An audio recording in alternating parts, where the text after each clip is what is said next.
My name is Danielle. My name is Cassidy. We love you, Glama! Oh, I love you too, Glama girls.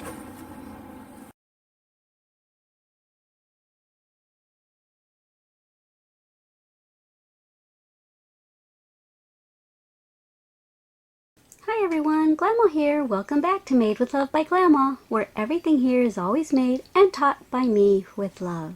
Today, this is going to be lesson number 5 in my 6-part series of my knitting lessons. And I just finished teaching how to purl stitch in the English style, which is holding the yarn in your right hand. And now we are going to do it the way that I am comfortable now, and that is Continental style, holding the yarn in your left hand. And then after this, I'm going to teach y'all how to cast your project off so you can make a project from beginning to end after this, after these 6 lessons. Okay, so since you're going to be holding the yarn in your left hand, and this is a good way to knit for left-handers because they're holding the yarn in their left hand already. So since you're holding it in your left hand, you might want to keep the skein on your left side of you, okay? So I know that there's lots of ways to hold the yarn. I'm not really going to try to teach you that because you're going to find what's comfortable for you. A lot of people wrap the yarn around and then do like this, but for some reason I haven't got control of the tension and loosening my fingers enough. So for now, I just kind of do it the way I do when I crochet. I put these 2 fingers under the yarn, and then that's it.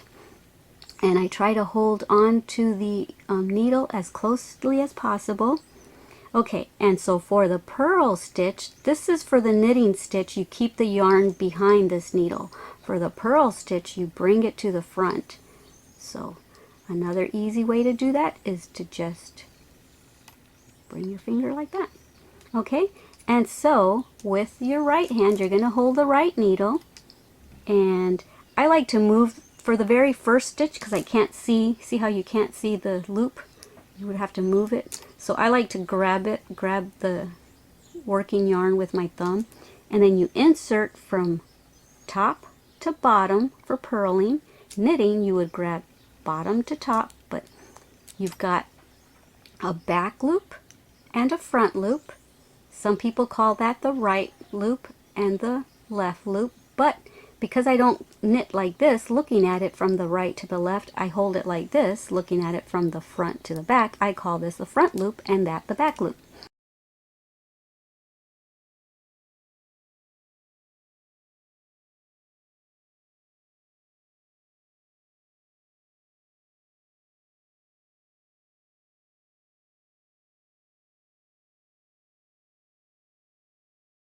So what you do is you go in from the top and down to the bottom, forming an X with your needles. And then I let go of this right here, and it looks like this. So this is under. I found a comfortable way of purling, and it's actually called Russian style purling.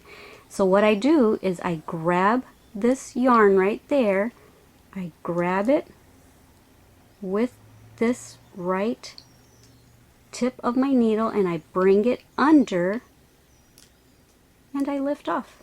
And it's that simple. And when you lift off, the yarn is already once again right in the front where you need it. So once again, and see, now I don't have to move it out of the way with my thumb because now I can see the next loop. It's only with the very first one that I have to move it out of my way with my thumb. So now from top to bottom, and I slide that working yarn to the back, and that's it. Lift off. Top to bottom, grab that working yarn, bring it back there, and then lift off. Okay.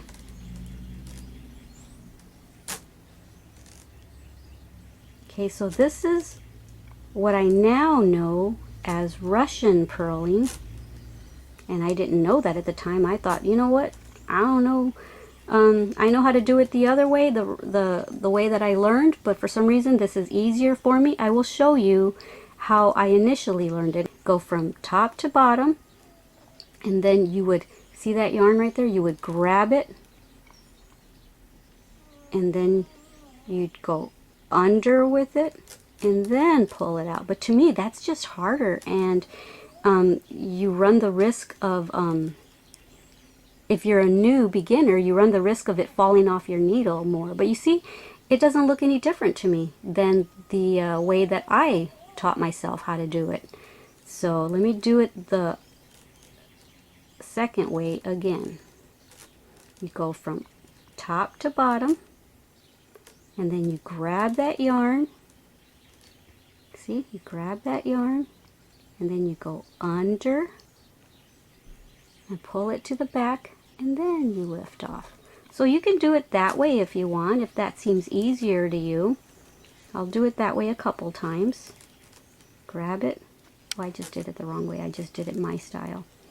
Okay, so grab it, and then grab the yarn, bring it to the back, and then lift off.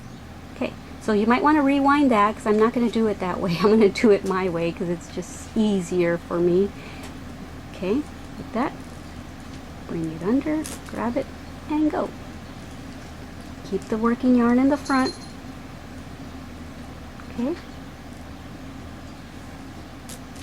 There you go. And some people do this. Some people, so that there's less movement with this hand, some people grab this yarn like this and hold it down there with their thumb, and then go from top to bottom, and then release it so that then it's already under there, and then all you gotta do is bring it to the back and lift it off. But I don't do that. I just go like this, bring it under, and go like that. Okay, so I'm going to finish this row, and then I'm going to do one more row with you, and then you can rewind it as many times as you want and practice. Okay, so now this was my right needle that now has become my left needle, because now this one's empty, and so now this is my right needle. Tricky, confusing. Okay, so I just showed you 2 ways to purl, and actually 3 ways, because I've already in the previous video showed you how to English style. But with Continental style, you can do it 2 different ways. I'm sure you can do it 2 different ways with the English style too. But okay, so normally if you're making a stockinette stitch, these are the bumps. You see the bumps back there? So that means that side was purled. And then once we transfer them to this needle, there are no bumps here. So normally you would then do a knit stitch. You would know, that's how you would know. How do I know if now that I transferred them and this needle's empty and I have to start again, I went and ate lunch and now I'm confused. I don't know if I purl or if I knit. Well, that's how you know. If you're doing the stockinette stitch, you would know that you just purled. Now you have to do knit stitch because there's no bumps there. There's only V's. You see that V? See that V? See that V? So you would do knit stitch. But right now I'm not teaching you that. I've already taught you the knit stitch. I am going to continue to teach you continental purling. So remember the first stitch, I always hold it back like this. I go from the top to the bottom, and then I let that working yarn go. I slide it underneath, see, like that, and it's on this hook, secure, and then I lift it off. Okay, and now you do it again from top to bottom.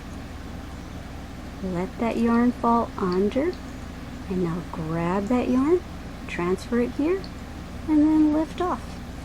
I should have taught you with cotton yarn because this fuzzy yarn is hard to see. It's hard to grab all the strands.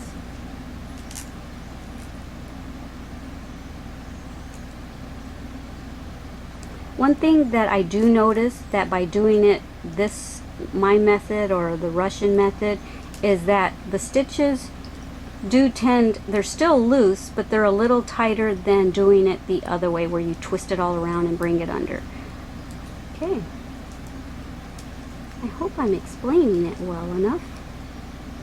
And I'm a visual learner, so that's why I'm not explaining it anymore now that I've already explained it. I'm just going to do it, and for all you visual learners, just by watching my hands, you'll see what I'm doing. Okay, like that. Let the yarn drop down to the bottom. Go like that, and this is what it looks like from this angle. And then lift off. Okay. So I don't usually move my hand like this. It's just I want you to see from every angle what it looks like.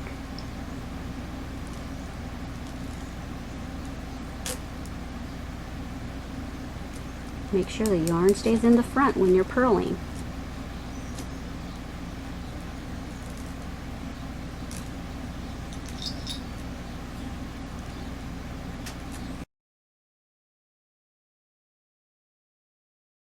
That is Continental purling. I don't consider myself a professional knitter at all. The only reason I'm making these is because I've been requested several times by my crochet fans to start teaching knitting tutorials. So, and they've been waiting about a year.